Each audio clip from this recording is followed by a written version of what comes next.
Great. Thank you, Judy. Thank you. Appreciate it. Thanks. Well, thank you all for being here on a Friday evening. More importantly, on a nice day out. I am concerned about why you're here if it's so nice out. There's so many other things to do, but that's all right. We're going to hopefully have a lot more days like this.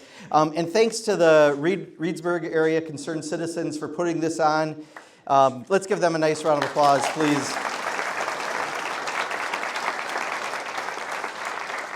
We've done a lot more town halls than usual this year for good reason, right? There's a lot happening. We're grouping the questions because this is what we found has worked the best. So if I can, I'll read through them to make sure that we're trying to get all aspects of whatever subject they're grouping them, but it's just going to be a little easier. And then if someone wants to, who filled out something on that question, add something when I ask the questions, do that. But it'll just help us get through everything in an hour. I'll start out by just talking about the things that I've heard about the most, because I think that's probably the most helpful, and then we'll get right to the questions. So again, thanks for being here. So let me start talking about, I'll do three areas. The tax cut bill, because that could be coming up very, very soon as April, the cuts that will be going towards the $4.5 trillion tax cut. Second, let me talk about just DOGE and in general what's happening, which is a lot. And then third, let me talk about Social Security, because I know all those issues come up. I bet you there's piles for each one. So I'll cover those up front, and then if there's more specifics, we can make sure we get to them. So let's start with this. We live in interesting times. There is an awful lot happening. There's kind of a flooding of the zone, so much that it's hard to keep up with everything. Let me kind of give you the shortcut to everything. It's all about a tax cut for the wealthiest, all right?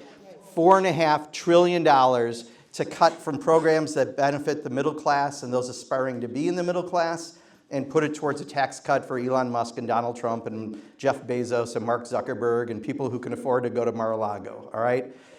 That's what this is all about. When they did the tax cuts the last time in the Trump administration, they just put them on the national debt. That's why Donald Trump put more on the national debt than I think every president up to that point combined had, because they just did that. This time, they are doing some significant cuts, at least $1.5 trillion as voted on by the House of Representatives. And there's going to be some revenue, although I have a theory on the revenue. I think a lot of it's funny money. It's not going to ever come in, and then it's going to go on the debt anyway, but it's what they're trying to do this time, is trying to pay for them.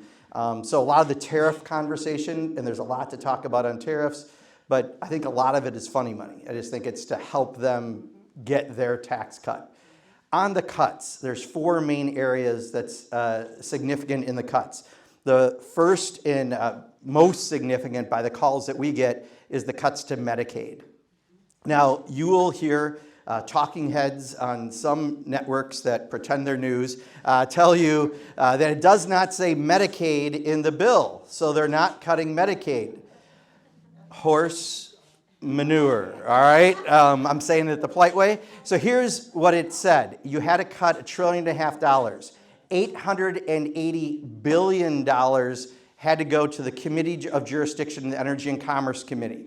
In their jurisdiction is Medicaid, Medicare, and everything else. Everything else in their jurisdiction adds up to $581 billion.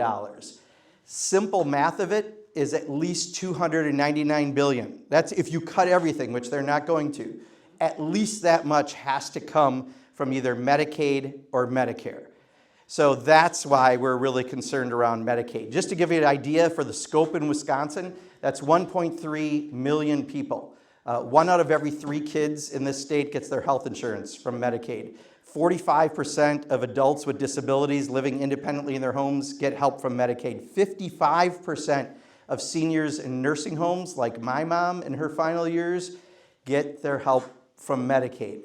So doesn't matter if the words aren't in the bill they pass, because they're going to come back and they have to vote on the specific cuts. They clearly, if you look at a graph, are cutting either Medicaid or Medicare. If they want to explain that one, that would be fine too.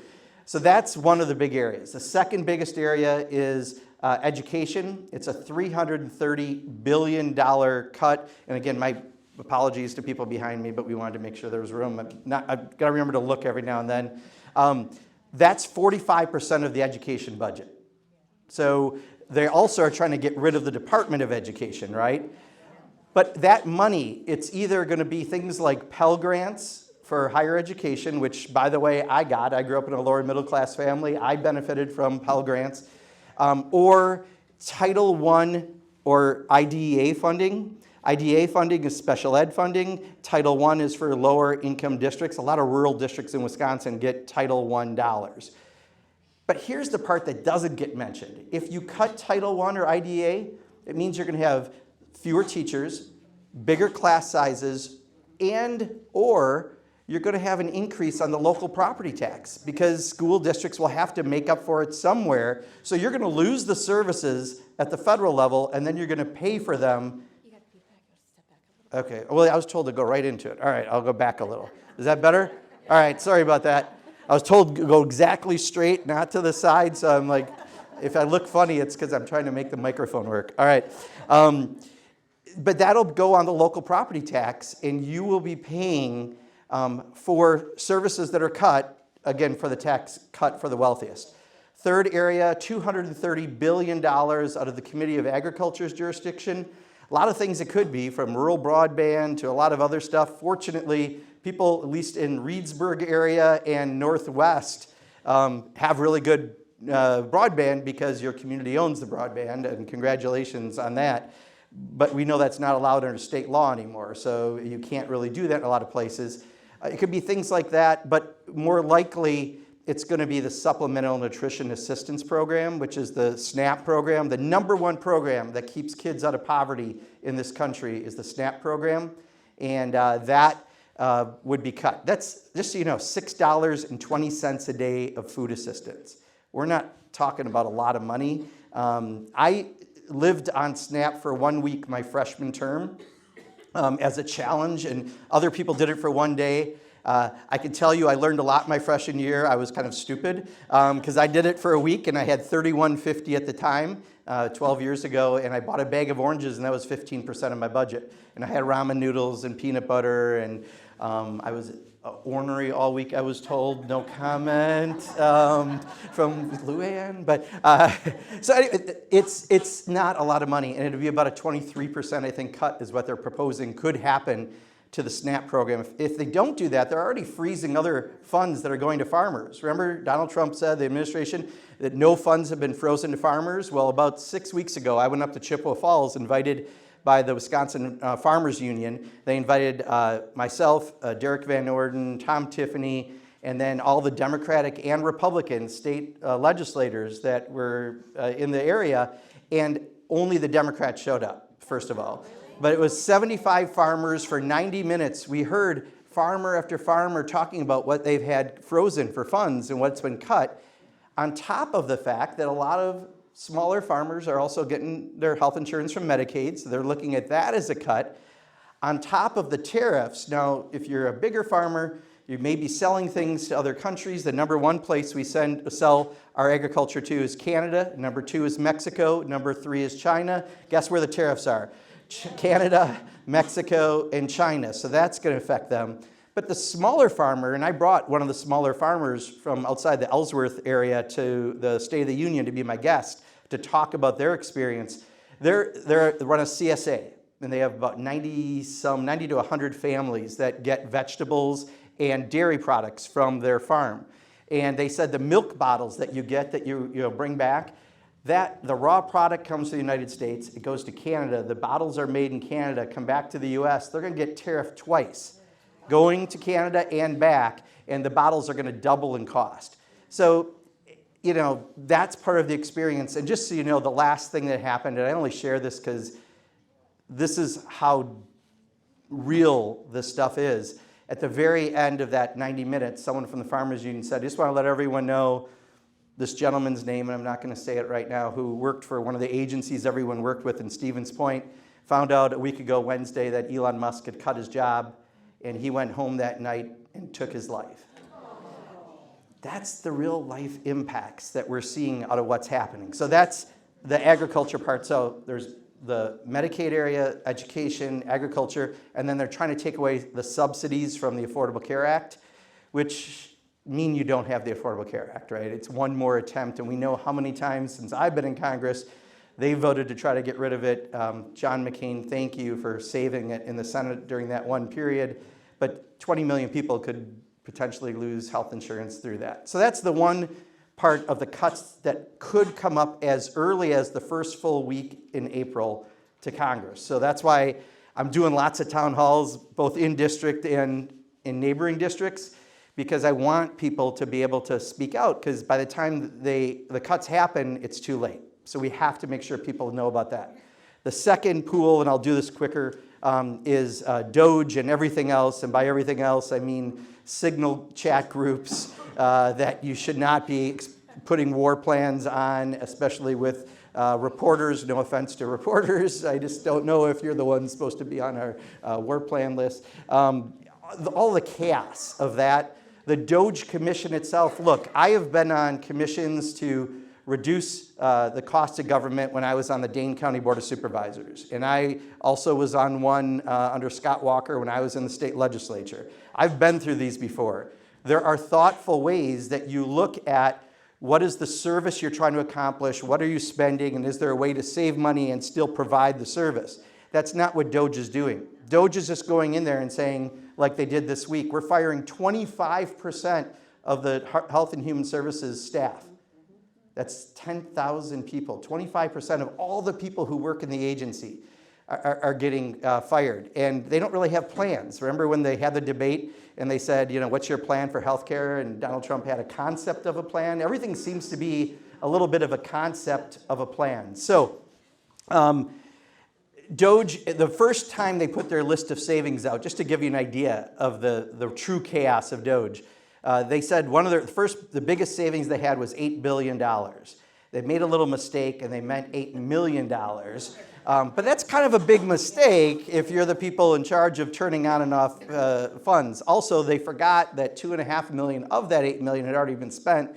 So it really was more like $5.5 million. And then the next three were the exact same item with different titles, but it had the exact same dollar amount. Someone should have figured that out at Doge, but you know, no one has any experience with federal government in Doge, so that happened. And then the fifth one on there, they were again off by about a 20-fold of what the actual cost was. So just doing these cuts and not looking at what the service is, you can't cut. Right now they're going to cut 7,000 people from Social Security. You know, and they want to make it so you have to show up in person. Well, a lot of people can't who get Social Security, right? So that's the middle one. Last thing I'll say, and then we'll get to the questions, but I know these are going to come up. That's why I'm taking a little time up front. Social Security. So Social Security is not part of the tax cut bill, okay? They are cutting 7,000 people who work for Social Security Administration, but it's not directly affecting Social Security yet. But I guarantee they are looking at Social Security. And here's my rationale. Elon Musk has called Social Security a Ponzi scheme. And this guy has power only second to the president, and some days I would say first. All right? Yeah.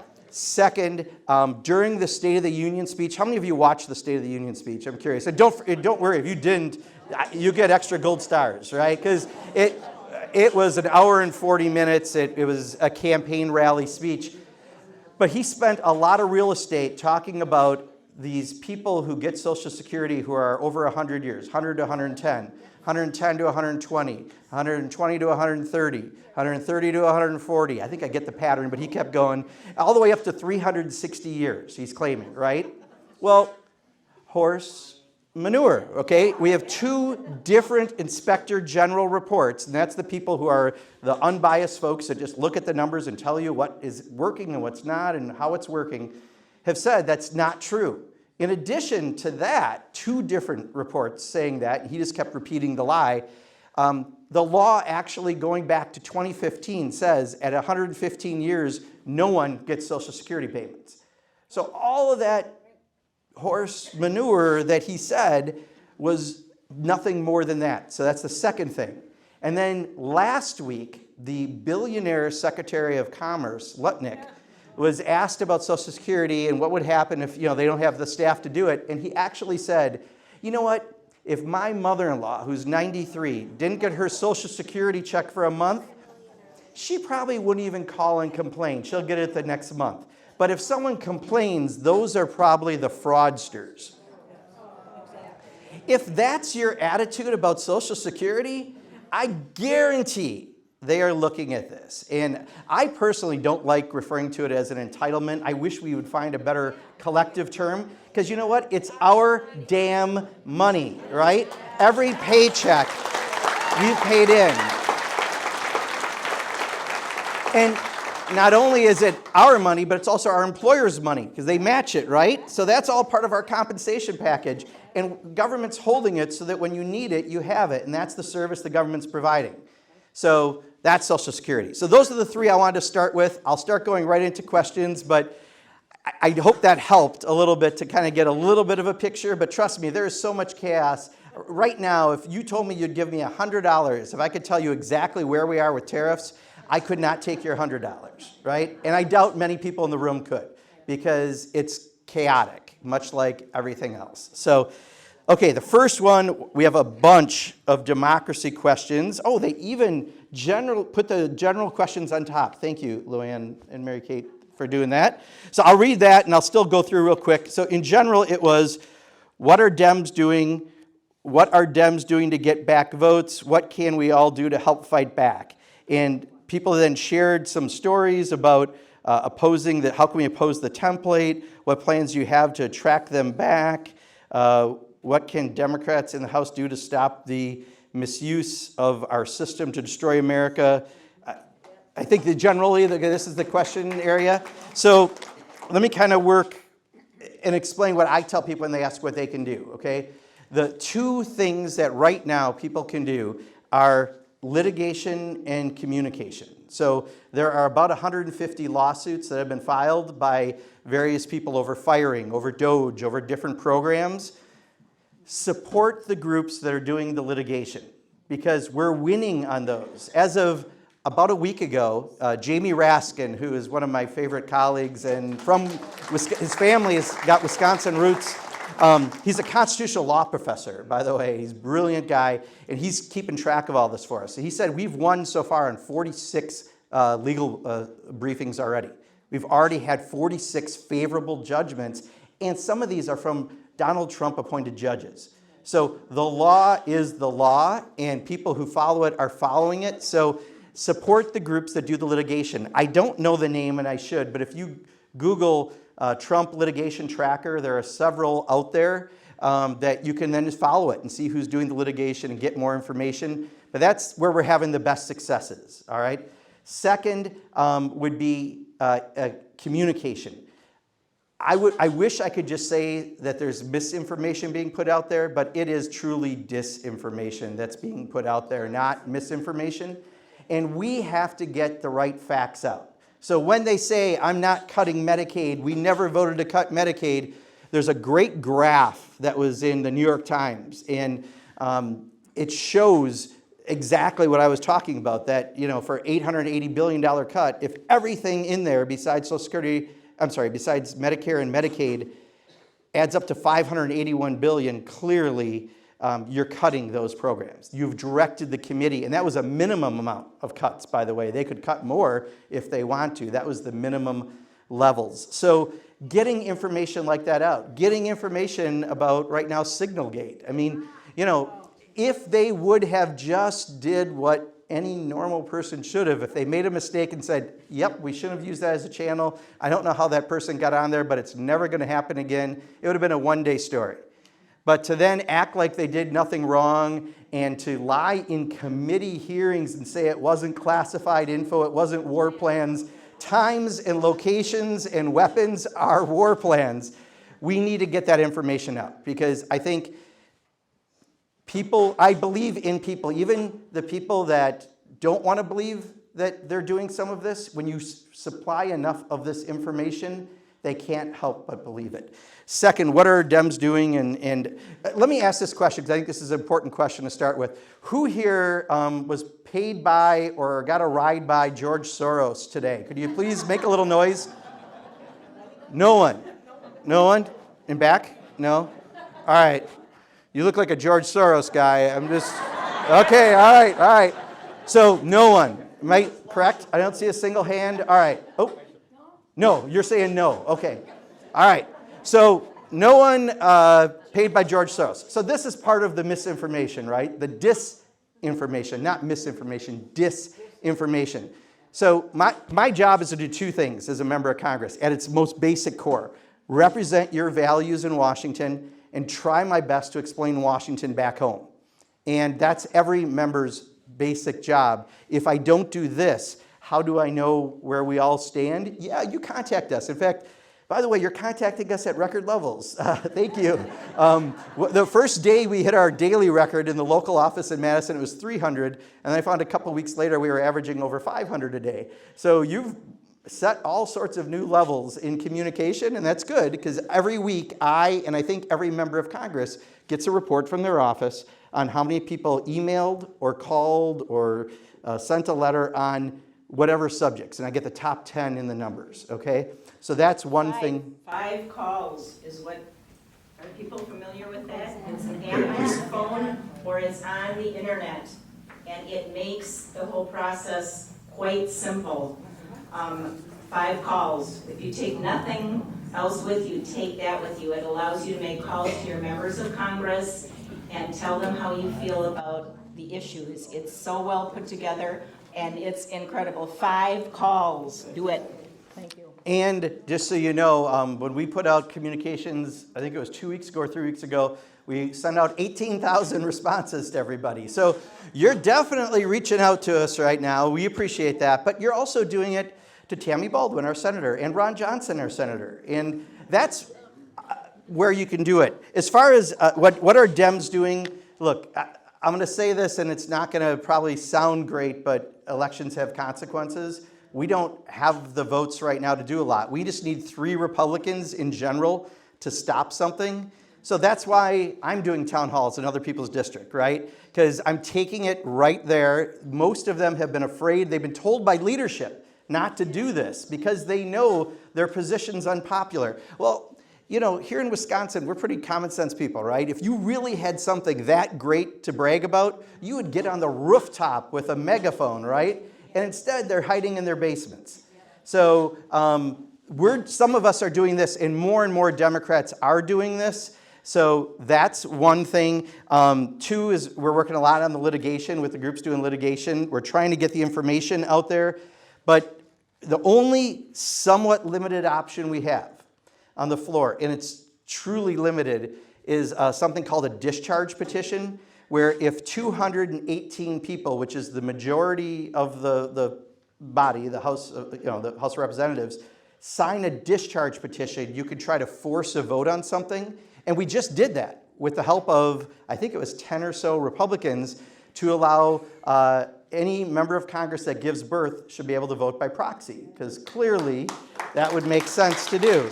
And the Republican leadership is pushing back even on that with 10 of their members. So the magic number for me is 3. They just made Elise Stefanik not become the UN person because they're short, members.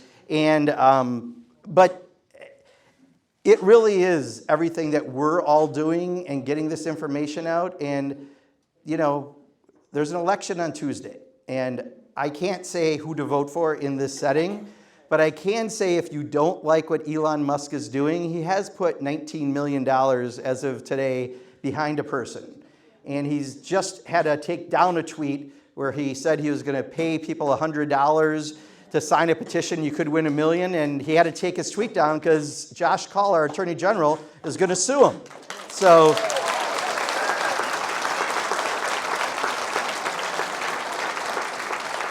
And by the way, those Democratic attorney generals right now are gold. Like, I am not a lawyer, but I'll tell you, the folks that can do litigation right now and the attorney generals right now are actually getting the heavy lifting done. So thanks to Josh and all the other attorney generals around the country. Okay, Social Security, is that, I want to make sure we got a lot. Is that okay for, okay. I'm really not trying to make it so you don't have a chance to say it. I want to get through this, and the quicker we do, we'll wide open it. But if you got something to the subject, please ask. Okay. Social Security, will it be cut or reduced? Can Elon or Trump touch it? So when we get to the questions, This thing with Elon Musk, can he touch my Social Security? Any discussion in Congress or Senate on raising the cap? What do you see in the near future in long-term health care of Medicare, Medicaid, and Social Security? What are you and other Democrats able to do to preserve them? Can we count on having it? I think you get the idea. So I think I said in the beginning what my position is on it. Right now, there's not a specific proposal to cut it. They are cutting staff that work and operate for Social Security, and they're going to close a bunch of offices that are going to make it more difficult for people to get help with their Social Security. But as of right now, they're not going after it. But the largest caucus on the Republican side is the Republican Study Committee, and they have proposed to raise the retirement age to, it's either 69 or 70. 70? 70, thank you. That is a cut because you've paid in, and let's face it, for people who work with their hands and their bodies, you know, you're already at 67, kind of reaching your limit. To say 3 more years and you're not going to be able to get that benefit is a real problem. So there are many reasons we have to be very cautious and watch that the best we can. So anything else on Social Security? Because I did talk about it in the beginning. Yes? I have a question. Those people that want to raise it, they have a nice warm office in the winter. Yeah. Nice conditioned office in the summer. Try working outside in the winter when it's 0 degrees and you're running your scenery and you got to get out and dig. My husband did it. And at 61 and a half, he had to retire because he could barely move his fingers in. Ask them if they would like to go and do that. Yeah, and the one thing someone did ask about the cap, let me touch that, because this, so there's a bill, the Social Security 2100 Act, I believe it's called, by John Larson of Connecticut that I'm a sponsor of, and it would do a couple things. One, right now, it's really one of the few regressive taxes we have, but it's our Social Security tax. So when we pay into it, at about $170,000, give or take, you don't pay another dime in. You're done paying into the Social Security fund. So a lot of really rich people, it's a very regressive tax. We're paying at an equal percent, and then they quit paying another dime more into it. If you lifted the cap entirely, which is a proposal that Bernie Sanders has had and I support, that would add 75 years to the future of Social Security. That one simple change. The bill has a little bit of a weird thing that hopefully we'll fix if we ever get a chance to get it to the floor, if the majority changes, is it says at 400,000 and above, you would lift the cap. But it has this weird donut hole, and it was mainly because Joe Biden said he wouldn't raise taxes on anyone who made less than 400,000.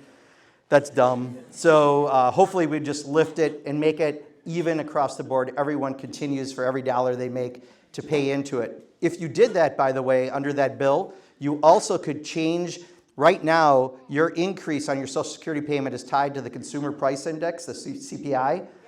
But that doesn't relate to costs for seniors, really, because it does more on gasoline. Not all seniors are driving, and it doesn't have a greater consideration for things like medication and healthcare, which more seniors access. So there's a thing called the CPI-E that is an index based on that. In that bill, it recommends we do that. So that way you'd have a little bigger increase also with the 75 years opened up in the future. And the final thing it does that I think is significant, it does some other things. Right now, you can't make more than something like $21,000, $22,000 before you start getting penalized. It would lift that to about mid-50s, and then after that point, you'd be penalized. But we haven't changed that figure for decades, and it really makes sense to do that. So there are good ideas out there. Should Mike Johnson not be the speaker? But until then, it's probably hard to get there. Department of Education closing and child care cuts. So we talked a little bit about Department of Education. Yep. Mark, what was Social Security originally founded for? Well, to make sure. One word. Okay, go ahead, one word. A safety net. Yeah. It was not meant to be retirement. So there should be a cap on if you make $150,000 a year, while you're retired. And there is a cap on how much they can get, right? But on the tax part makes it regressive, and that's part of why we want to fix that. So Department of Education closing and child care cuts. So I think I've addressed the Department of Education stuff. If I didn't, whoever wrote this, please raise your hand. On child care, this is one where someday we're going to realize how poorly we did things. But child care is expensive. I know in Madison, and this may even be like a year-old figure. If it is, sorry, I'm not up to date on the current, but it's over $15,000 a year for like a 3-year-old, right? And that's a lot of money. Joe Biden had a proposal under the Build Back Better agenda that I strongly supported, which was to limit that no more than 7% of your income would go to child care if you made up to 250% of the median income in your locality, in your state. And if you did that, a couple making $100,000, instead of paying $15,000 for that one child in child care, they would be paying $7,000. And suddenly they had $8,500 for a younger family. And then we also had the child tax credit to help, again, younger families with children that we'd love to bring back. So I just think this is one of these issues that, Wisconsin Manufacturers and Commerce, a group that normally is more conservative on some issues, but cares about finding employees. When we had them meet with the SBA administrator a number of years ago, she came to Madison, and we had a meeting. They said the number one thing from their survey to their members was the issue of childcare blocking people to get jobs. So we'll get this right someday. I am not guessing Donald Trump will get this right, but I do think someday we'll get that right. Elon, yes. Question, you said education. Yeah. I've heard that education, they want to do, our Republicans in Wisconsin are real good at giving out vouchers. And I called one of them and talked to him, and I said, why are you doing this? It's not right. And he said, why?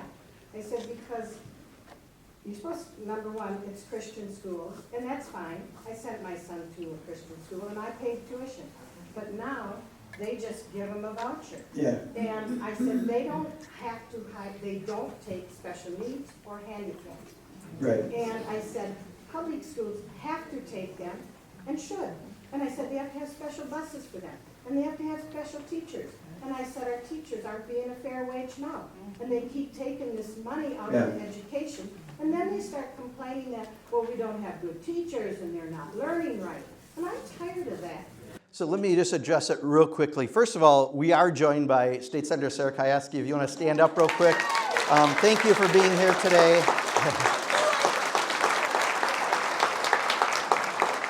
She even gave up her seat to take a floor seat. So, man, you got my vote if I lived in your district. But so when it comes to vouchers, Donald Trump is trying to expand vouchers through an executive order and through policy. Again, I failed to say this at the beginning. All this stuff is out of Project 2025, right? Everything is out. If you want to know what's going to happen, read Project 2025. The only subject they were afraid to address was Social Security, but we got plenty of other statements just in the last couple months on Social Security.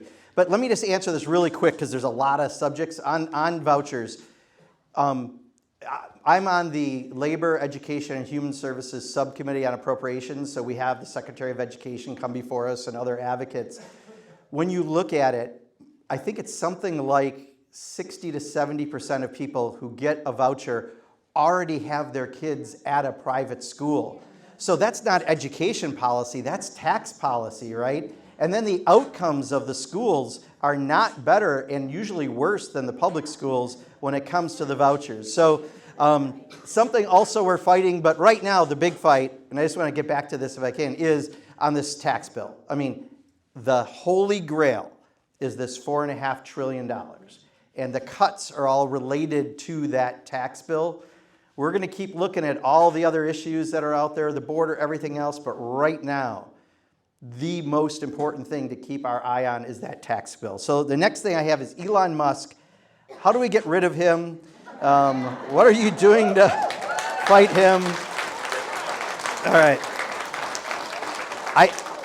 I need a cheat sheet for this because I forget the name all the time, but I introduced a bill that's trying to get at, and I had no idea how right I was on this, by the way, but Elon Musk is going in and turning on and off the spigots of federal money right now, and he's firing people, and he's doing all this as an unelected, unaccountable person.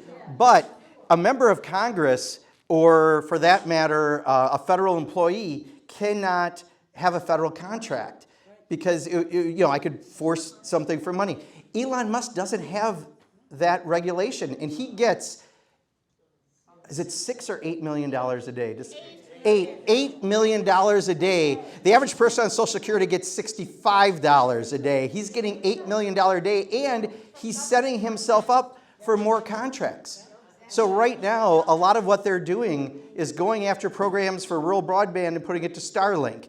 And they're going after different programs and putting it to another company and another company. So I introduced a bill called, and I got to do the cheat sheet. Which Starlink would be inferior to what is out there now. Well, especially in Reedsburg. You guys, absolutely are the nation's best standard. But so eliminate looting of our nation by mitigating unethical state kleptocracy act, which the first letter means Elon Musk Act. So I introduced that, and what that bill would do is say, back. All right. I was told to get right on it, and I took it too seriously. Okay. All right. I'm going to stand more freely. Thank you. My back is going to be better in the morning because of you all. All right. This is to try to get at the idea that he's getting all of this money for himself. And this is, I guarantee, this prediction is going to come true. The reason he's firing so many federal employees, so many people who answer the phones to make your appointments at the VA hospital, remember all those probationary people are gone, the people who answer your phone at Social Security, everywhere else, he wants AI to do it. And guess who has an AI company? Elon Musk. So he tweeted or X'd or whatever you call it now, a cartoon this week, and he showed his AI to the left and everyone else, all the other competitors to the right, saying they're woke, blah, blah, blah. This is what this guy is about, right? So what are we doing to get rid of him? There are lawsuits to get rid of Doge, and that's part of that litigation strategy, and those are going to be, I think, our best ways. Even during the State of the Union speech, something Trump said is helping us on litigation, because something they said Elon Musk wasn't, he said he was. But we have zero accountability. This week, we had the Office of Personnel and Management coming before my other subcommittee, the Financial Services and General Government on Appropriations, but they wouldn't do a public meeting. They'd only do a closed meeting off the record. So the Democrats all showed up, only 2 Republicans on the committee showed up. And our ranking member, Steny Hoyer, I'm second in seniority on the committee, said, look, we'll do the questions and everything on the committee. We wish this was in the public, but just so you know, we're not going to consider this an off-the-record conversation, because these are the people that are firing all the employees. People want to know. And they said, well, in that case, then we're going to shut it down. So they won't even let us have a public discussion, but privately, I've had multiple Republicans tell me they don't even know what's going on with Elon Musk and Doge. So the problem is they won't speak out. I had a Republican this week, and I don't want to say who the person is, but they happen to be from our state, so I've narrowed it down to 6 people, and I'll leave it there. And Derek Van Orden doesn't talk to me, so 5 people, all right? 5. So we got 5 people. They said, I can't believe the way they just abducted that student at the Tufts campus. I hope you guys are doing something. I'm like, you can speak out as well. We are speaking out. But so I think that at some point there could be a collision course, I still think, between Elon Musk and Donald Trump, because they both think they're the most powerful person in the country. And Donald Trump should be by title, but Elon Musk also thinks that, so there could be that happening. Anything else on Elon Musk, real quick? There are quite a few here. Yes? My question is more about the lawsuits. You keep saying the lawsuits, but they just ignore them. Okay, so that's a good, fair question. A lot of this we're all experiencing together, right? We've never had a president before that violated the Constitution and federal laws. But each time it gets bumped to another court until it finally might ultimately get to the Supreme Court on some of this. And we've seen 2 of the more conservative justices rule on the side of law, which is a good thing. We should be celebrating that law. Actually, we did a good job when we created the country, right? Our foundation of laws largely is intact, and we don't want that to go away. But you're going to see them do some challenges, and then you're going to see it go at another court level. And so that's to be expected, okay, because it's part of the process. But I am not at the point yet where I'm at constitutional crisis, because when Jamie Raskin, who truly is the smartest person I know when it comes to constitutional law, when he says that we've had favorable judgments in 46 of those cases already, that's the system working, right? So if I can leave you with something positive today, because I know there's not a lot that is super positive, that largely is working. And if it gets to the point where we go all the way up and they still defy it, we're going to experience it all together. But I'm ready for the fight, at least, so we'll make sure. Okay, so I got 3 questions. So if I just do the 3 questions on Elon, and then we'll go to the next subject, immigration. So yes. Mine is about the proposed House bill that would potentially make it difficult for the district judges to have any jurisdiction over national. Gotcha. Okay, I'll come to that in a second. Yep. Just wanted to point out, he's not even American, he's making decisions that affect so many. Yeah, I hear you. And then, yes. Well, mine was about the judges. Okay, so let me just address that if I can real quick, and then one more. One last thing Yeah. with Elon. How is it that he can get the Commerce Secretary and the President to advertise and sell his Tesla? I know. It's bizarre. Law schma, right? If you're Donald Trump, right? I don't know. Anyway, on the question, say it one more time again for me on the. It's the House bill that's. Oh, yes. proposed. So we have one this week before us, one of the bills. There's a couple of them, because every Republican wants to have a bill that Donald Trump loves. So we get lots of multiple bills. But it's going to have to get the support of all the House and all the Senate. And I'm not sure they're going to have that. And to impeach a judge, by the way, which is what they're trying to get to, it takes 2/3 of the body. They're never going to get 2/3 of the body. A lot of this is bravado, right? They're just putting out there. Don't let that distract you. Keep laser focus on litigation and communication. Those are our best ways to win on things moving forward. So, all right, immigration, forced disappearances, any collaboration with local authorities, citizenship since 2012. Friends have cautioned me not to be vocal. I hear that a lot. I'll talk about that. Freedom of speech, due process. Okay, so again, we're living through the lawsuits on this as well.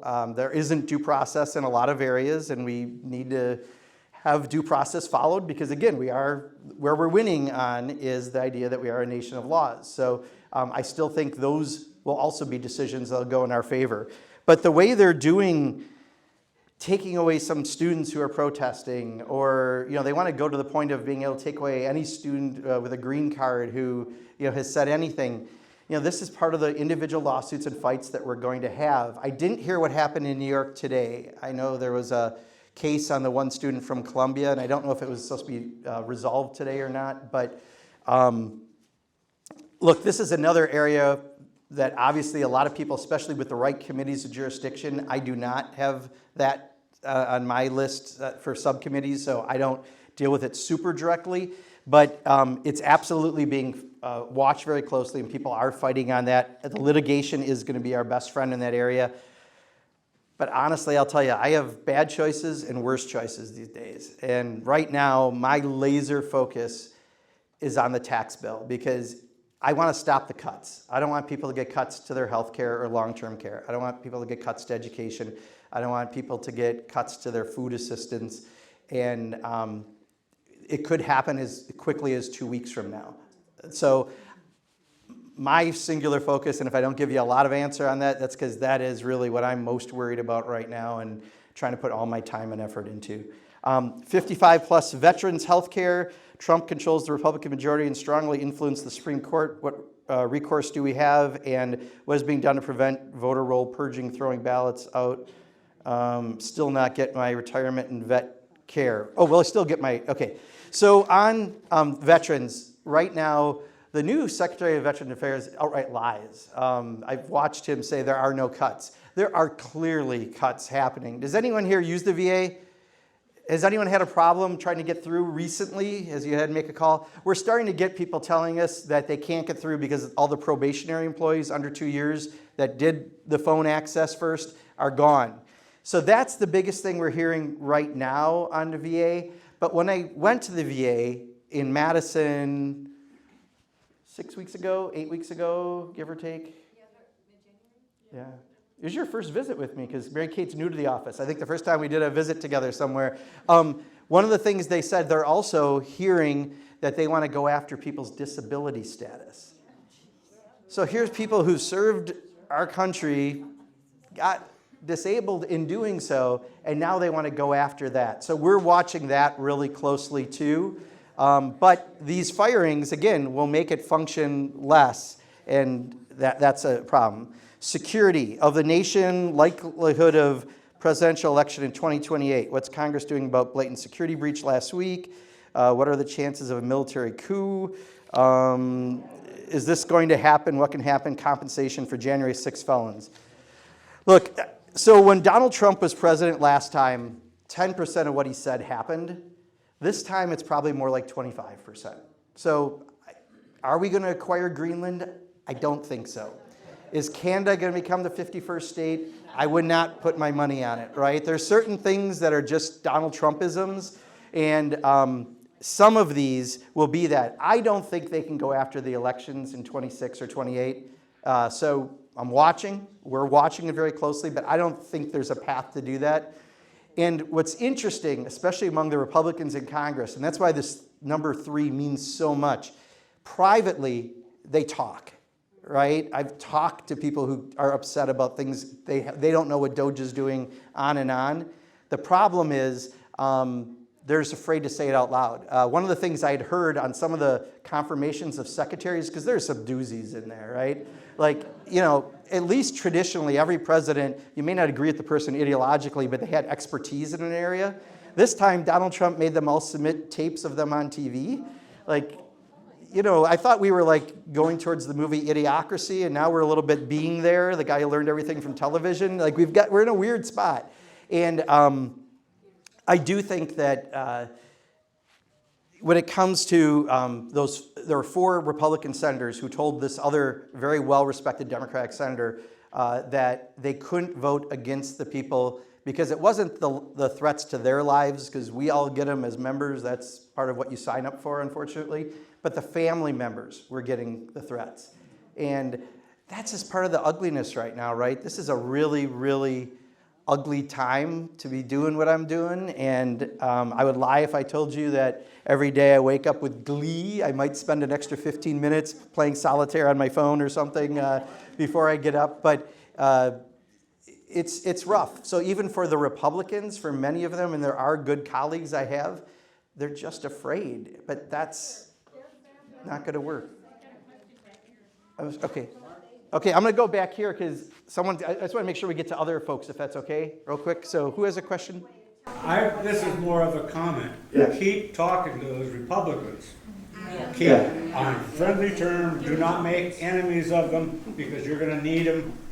Well, we just need 3 of them. You notice I keep coming back to that. So, and it's not just 3 from Wisconsin, 3 nationally. So, and there's an election, I think a special election in Florida Tuesday. My guess is we're not going to win it. And I'm saying that even though the last poll showed us up, it was a Trump plus 30 district, but the Republicans have come in force. Even Donald Trump came and did a town hall. But if we lose that by 5 points, and they had 30 points was last time, that's a swing. That's why Elise Stefanik is not going to be in the UN, right? And if we send a message on Tuesday here in Wisconsin, I can't tell you how many members of Congress have asked me about that election. We will send the strongest message that's been delivered yet on where people think about what's going on. Yes, sir. I think it's appropriate that a potential Supreme Court justice is essentially promising that they will redistrict. These maps have been through federal court. They went to the Supreme Court. They were Tony Evers' maps that went to the. Yeah, no one has said they're going to do redistricting. So. Hakeem Jeffries was talking about. Yeah, is Hakeem Jeffries running for the Supreme Court in Wisconsin? Oh no, he's not. That's right. He's from New York. Okay. Yeah, I got you. I understand. You're a strong Republican partisan. No, I'll answer your question. You already asked it. I can actually answer it pretty easy. No one who's running for Supreme Court in Wisconsin has said they're going to automatically redistrict the districts. No, they haven't. You then brought up Hakeem Jeffries. I'm not going to have an idiotic argument with you, sir. I'm sorry. It's not going to happen. Okay, I'm going to go back to the general questions. I understand you want someone to win badly for the Supreme Court, but you're incorrect. No one who's running has said they will do that. No one has said that, sir. Find me, you got time, Google it, okay? And then raise your hand and read me where one of the two candidates has said they're going to do something with maps.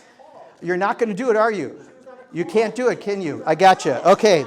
Thank you. That's enough time. That's enough time. All right. Thank you. All right. So this are some miscellaneous ones, and I'll just go through these quicker if I can, and then we're going to open it up, okay? So I'll do these like speed round, I promise. So 80% of workers at dairy farms are immigrants. If Trump deports them, how are we going to have cows milked 3 times a day? I agree. That's part of the problems that are out there. Voting rights, I think we talked about.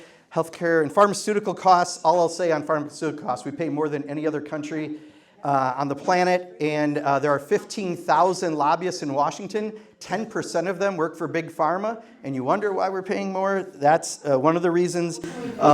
General, what can we do? I think elections have consequences again, right? I mean, we passed stuff to lower prescription drugs in the last session, and Joe Biden did efforts to do that on some of the most popular drugs that are now getting turned around by Donald Trump. So, we just have to be speaking very much out of it because it's a big lobbying power in Washington.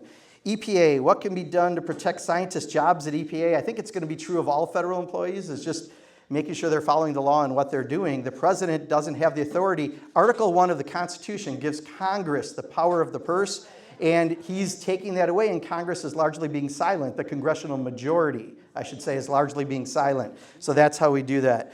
What chances are there for reauthorization of OAA? I don't know offhand. Firearms leading cause of death. If someone's got a question on gun violence, ask it, because this is a paragraph. It's our fault for not showing up to vote for Congress members who won't stand up for ideals. So why should we vote?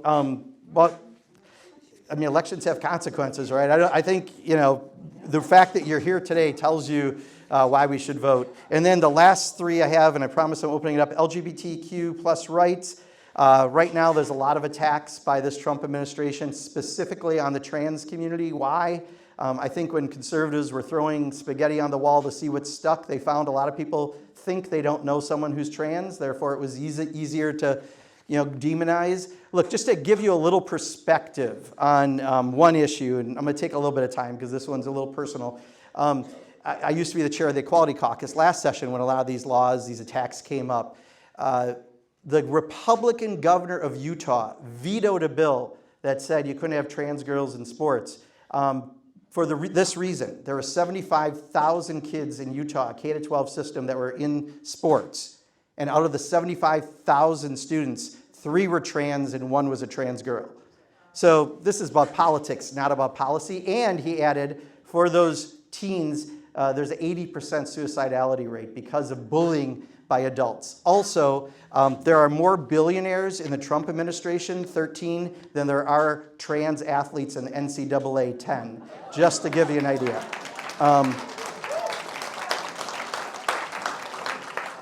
Elon Musk tweet buying Wisconsin. Yep, he had to rescind it, and Attorney General was going after him. And finally, I made it through these. We'll take questions then by hand. Child labor, this is a little bit of a paragraph. I can just get to the question, what are you doing on the Labor Committee to ensure children and minors are protected? We've had some legislation where they've tried to loosen the standards, but I think you've had more in the state legislature right now around trying to make it easier for kids to be working. Look, we've had kids working in meatpacking facilities, all sorts of things. I thought we were past that. The fact that any political party thinks that that's something important to them, I will never understand, to have child labor. So let's open it up for questions. And if you have not had a question that you've heard, all right, and I'm going to go this way if it's all right. But I see your hand and we're not going to miss you, okay? All right, so we'll start right down here and then we'll move up. So right here. Yes. So you mentioned that there were multiple Republican constituents of yours that were willing to talk to you and willing to say in private that, you know, we don't know what's going on. We are afraid. My question is why they are refusing to speak out. You mentioned that they were afraid for their families. You mentioned yourself that you are afraid for your families. I see 100-ish people here that are sitting here because they are concerned about what is happening in Wisconsin and presumably the rest of the country. Would it not make sense if these Republicans are scared to speak out for what they truly believe is, you know, a good cause? Why refuse to speak out? Because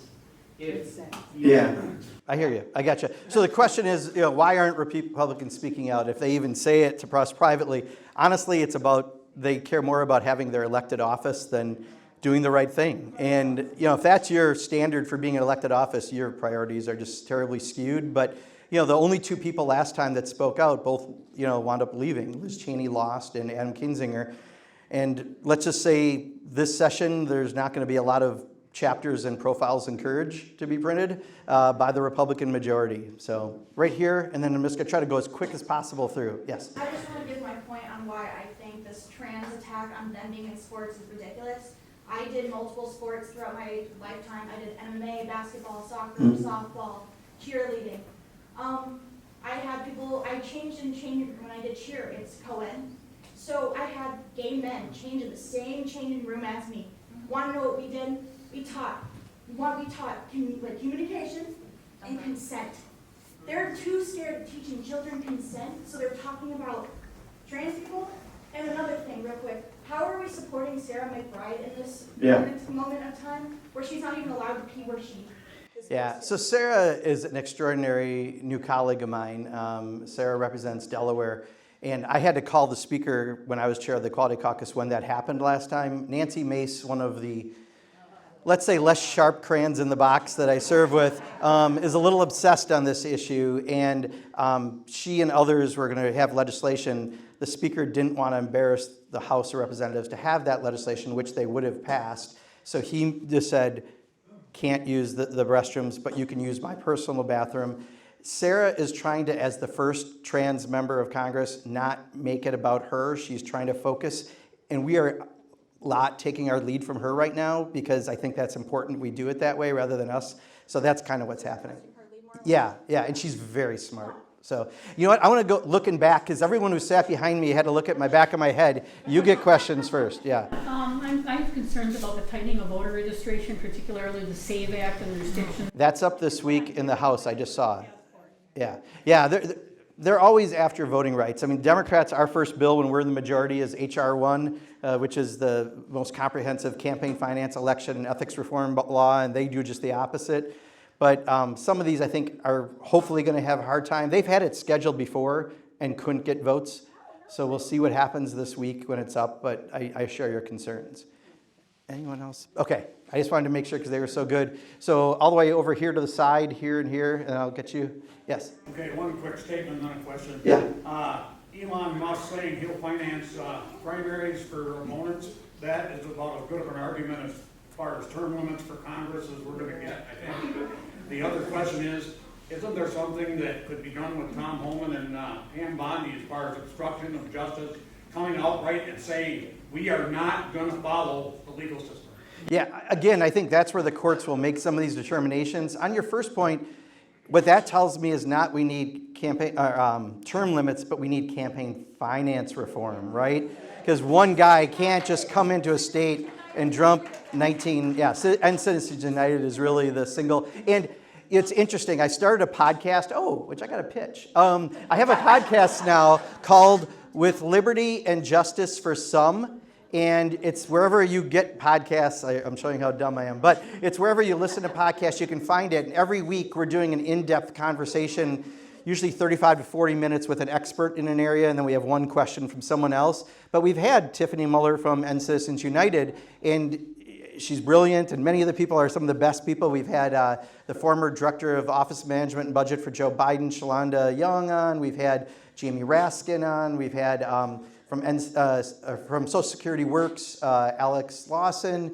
And I just wanted to make that plug. But campaign finance, when I ask people, they get a chance to do the long interview, and then everyone gets one question at the end. and I say, if you had the power to change any one law, what would be the law? And the one that comes up the most often, no matter what their subject was, is campaign finance reform. So, yeah. Yes? DOJ can walk into any public government institution, say they're firing everybody, plug in their hard drives into Social Security, databases download our data, which at last count I heard was not only our Social Security numbers, our medical information, our bank accounts, our credit card statements.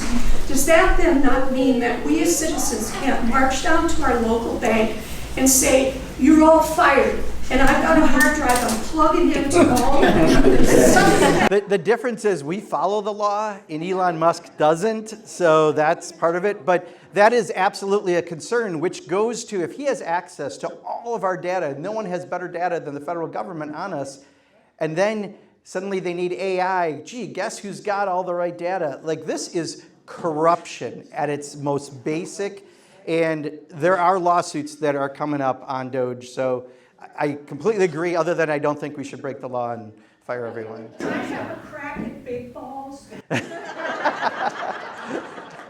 All right, that may be my favorite line from any town hall I've done yet.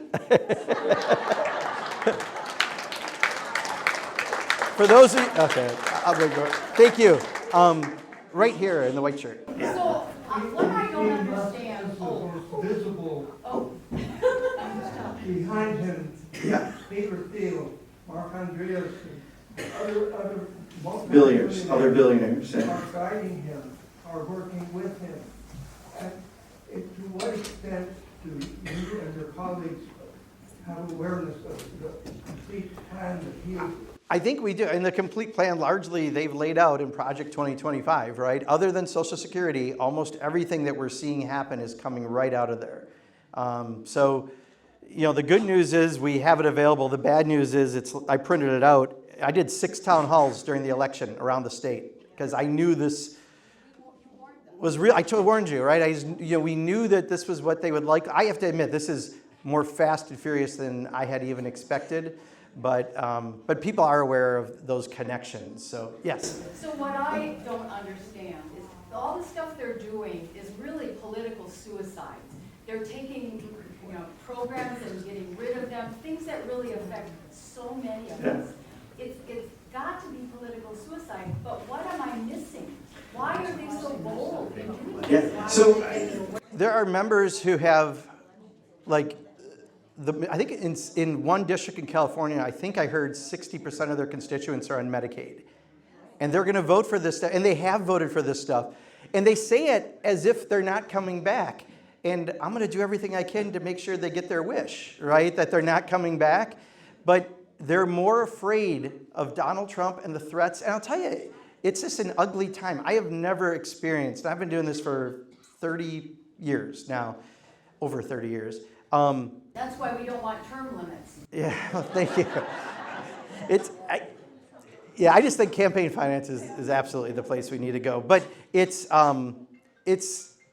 the approach they have to deal with right now is very tough. And I do, as much as I'll push them and say it publicly, you have the power to say this stuff.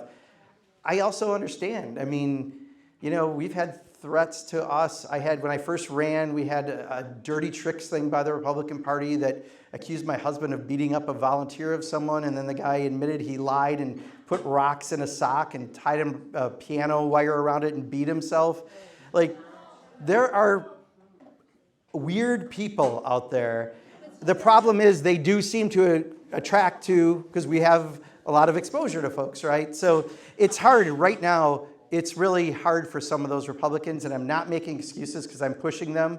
And the really ones that, if they won't stand up, that we can beat, those are the ones I'm going into their districts and doing town halls, because if they're not going to be accountable, then 2026 will hold the accountability. All right? So yes, all the way in back. Yeah. My concern is people, the DOJ that go into these agencies and start firing people. Where was the local police department? Yeah. If I ran that department, I'd call the police, come in, I don't work for these people, they're trying to fire me, take them out of the building. Yeah.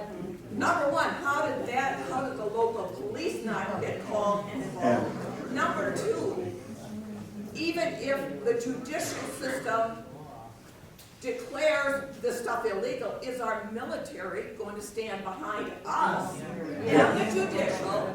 No, I hear you. I share, trust me, I am pissed.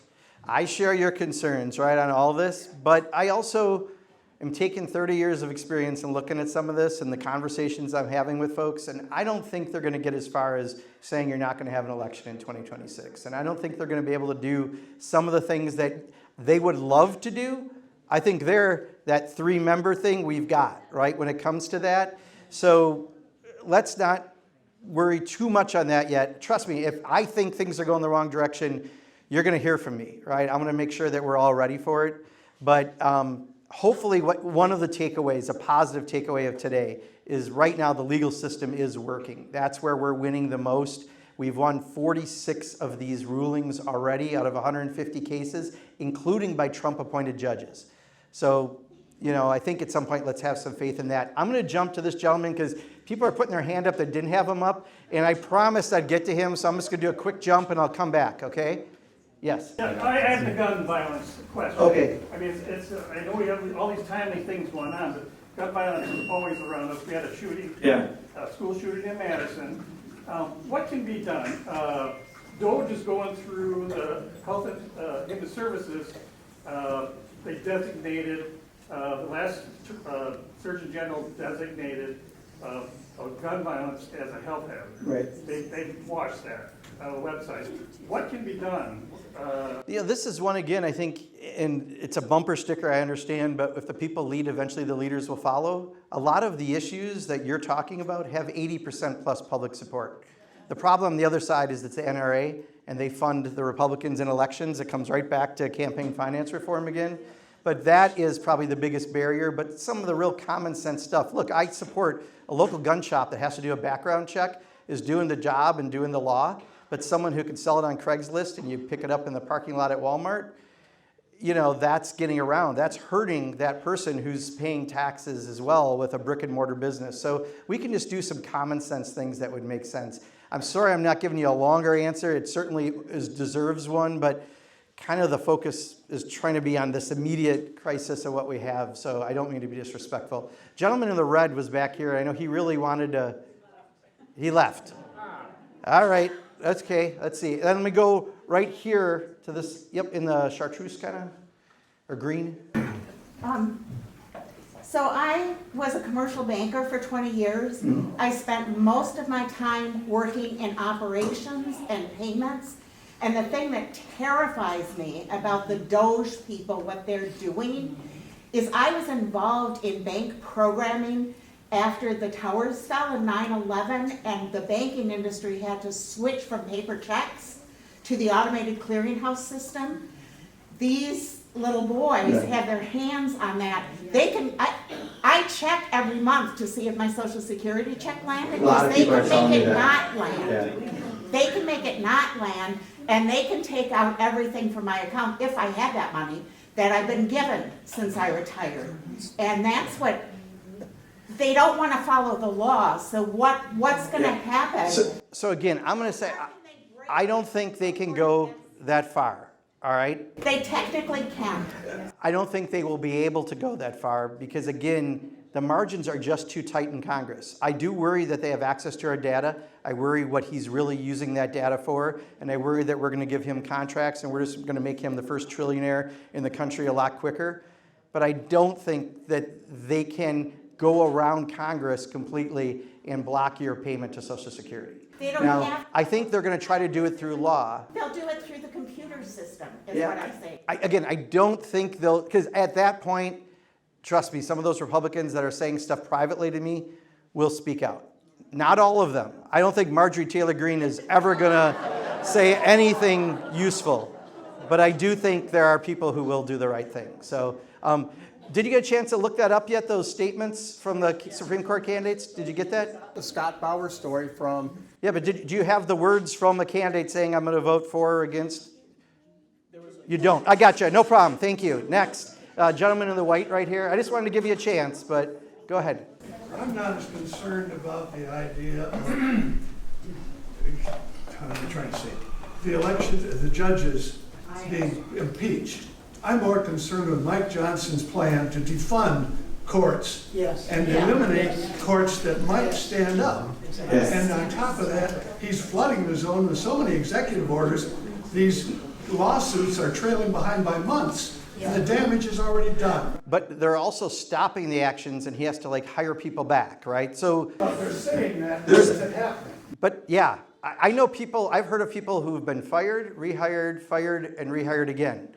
Now, think about that. Would you want to keep in that job after you have no job security, right? So they're certainly doing damage, I agree. But all this is out of Project 2025. Like, this has all been laid out there. But again, the courts are working right now, and they're going to do this activist judge BS all they want to, but these are Trump-appointed judges. These are judges that have never been partisan in any way, that are just interpreting the law. So right now, that is our friend. Okay, it's 6:15, so we went, I didn't look at the clock, we went past. If you have a burning question that has not come up, I'm going to try to take 3 more, and I'll try to do the best I can, okay? So I've got 1 here, 1 all the way back, and 1 down here, okay? Is that all right if I just do those final 3? Okay, so let's start right here, and then I'll go all the way back, and then I'll come over to you. My knowledge, the average law enforcement department throughout the United States, when hiring sworn officers, they have to go through some kind of psychological exam. Why does the guy or gal that has the finger that goes on the nuclear briefcase have the head?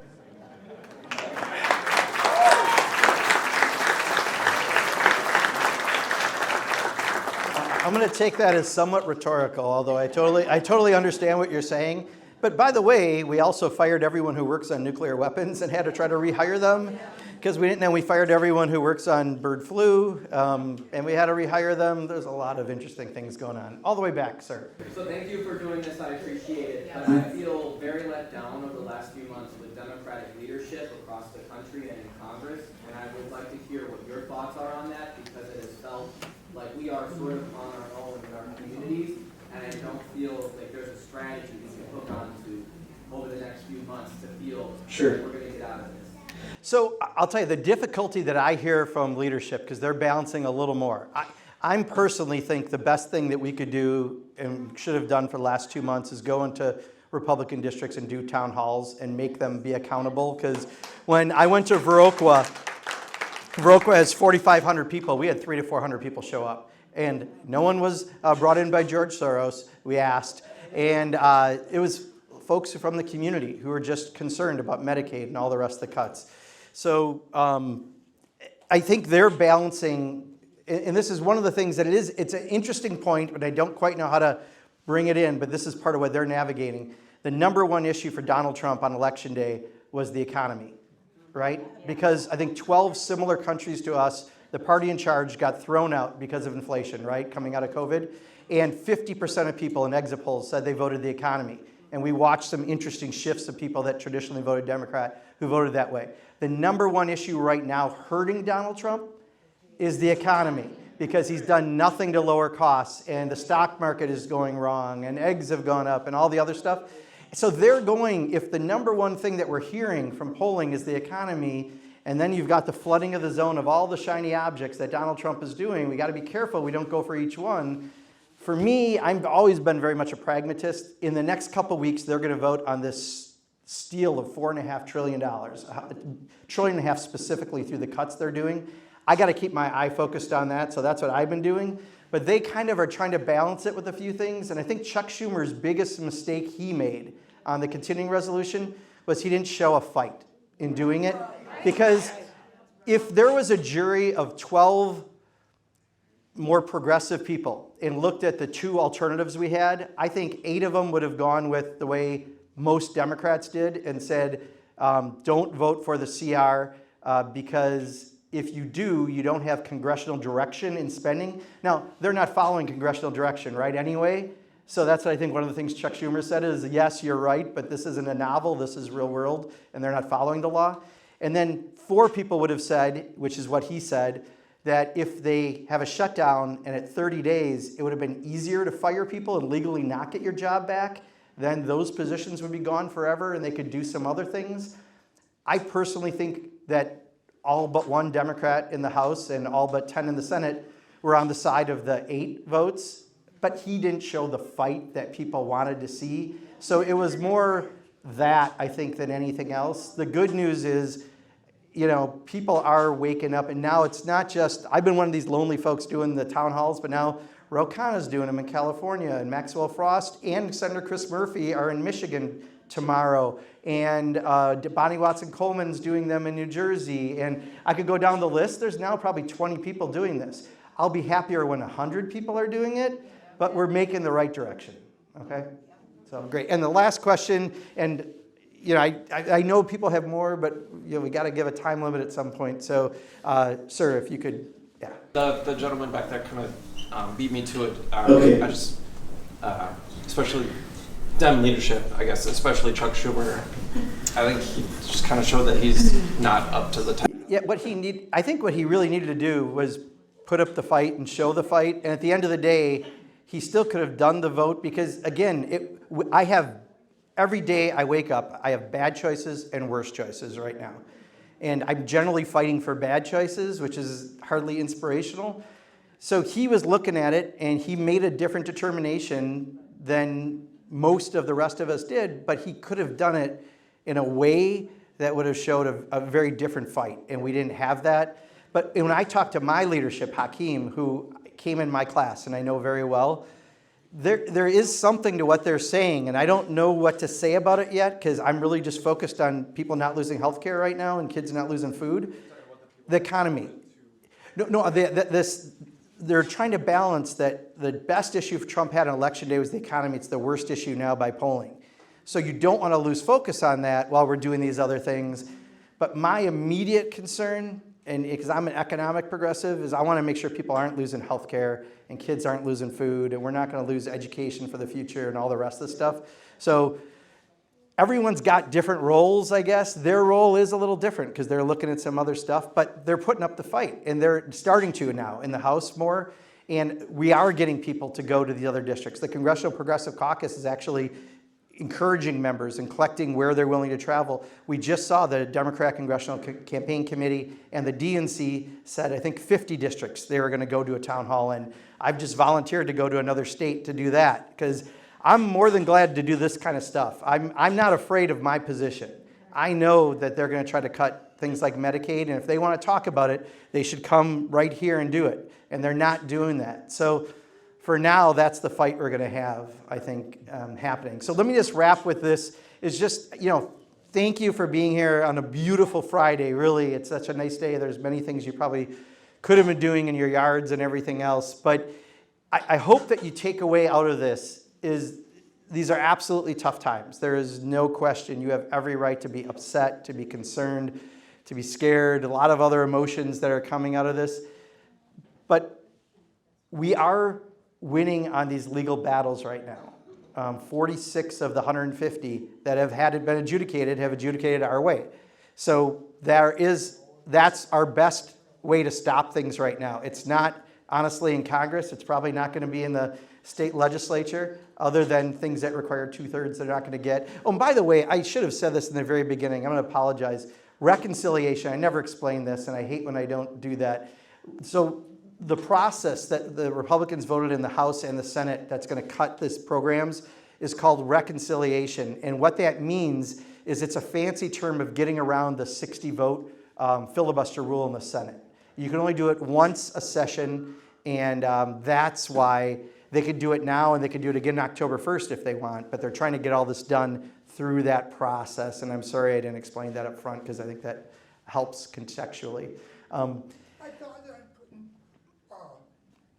Tell you, let me wrap up, okay, and we'll talk after, okay? I want to make sure that we're being respectful because a lot of people plan on being here an hour, and you've been very, very polite staying here an hour 20, and I don't want to hold you up longer. But thanks for your interest. Thanks for being here. Keep reaching out to our offices, and that's Ron Johnson, Tammy Baldwin, and me, if you're in my district, which I think all of you or most of you are, because we all do get counts every single week of what people are talking, and I have a much better idea when I see where people are at and what issues. So keep doing it, even if you think I agree with you, which hopefully that happens more often than not.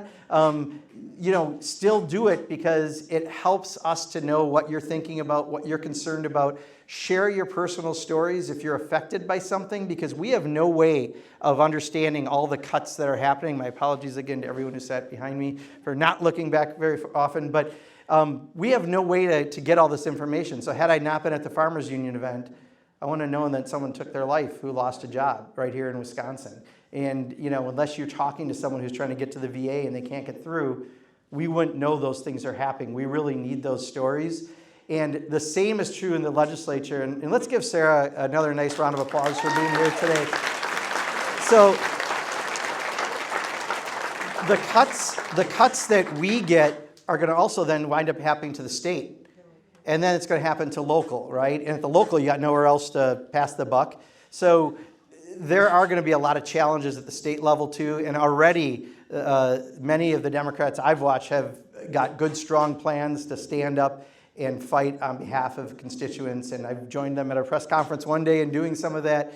So there's a lot of work to happen, but I really do believe we've got the people power on this. This is not majority issues. If these were majority issues, Republicans would be having town halls, and the reason they're not is they know they're pulling a fast one. And I don't want it to be that people find out they're getting hurt after the fact. So we just have to, the next 2 weeks are really going to be very important because they want to get this done in April. Right now, the talk is the first full week in April. They could be voting on this, on some of these cuts. We just have to make sure we're doing all we can. So thank you so much again for putting this together, Judy. Yeah, thank you, of course. No, thank you very much. Yeah, thank you.